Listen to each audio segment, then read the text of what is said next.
বন্ধুরা, বর্তমান পরিস্থিতিতে গ্যাস বুকিং করা খুবই সমস্যার ব্যাপার হয়ে দাঁড়িয়েছে। আপনি যার কাছ থেকে গ্যাস সার্ভিসটি নিয়ে থাকেন তাকে একটু ফোন করে জেনে নিন যে ফোনপে বা গুগল পে থেকে গ্যাস বুক করলে সে সার্ভিসটি প্রোভাইড করতে পারবে কিনা। যদি সে সার্ভিসটি প্রোভাইড করতে পারে তাহলে আপনার হাতে থাকা ফোনটি দিয়ে ফোনপে বা গুগল পে থেকে এখনই গ্যাসটি বুক করা যাবে। আসুন সম্পূর্ণ প্রসেসটা দেখে নিন।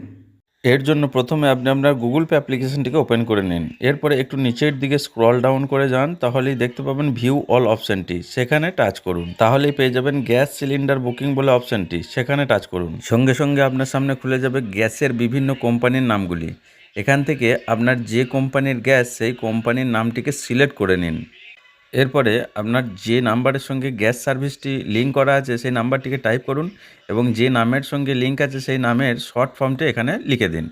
এরপরে লিঙ্ক অ্যাকাউন্ট করলেই আপনার ওই গ্যাসের ডিটেলসটি দেখিয়ে দেবে। এরপর সঙ্গে সঙ্গে আপনার সামনে আপনার গ্যাসের দামটি শো করে যাবে। এরপর আপনি প্লেস অর্ডারে টাচ করলেই আপনার কাছে চাইবে গুগল পের ইউপিআই পিনটা। ইউপিআই পিনটা সঠিকভাবে টাইপ করে পেমেন্ট করে দিলেই আপনার গ্যাসটি সঠিকভাবে অর্ডার হয়ে যাবে।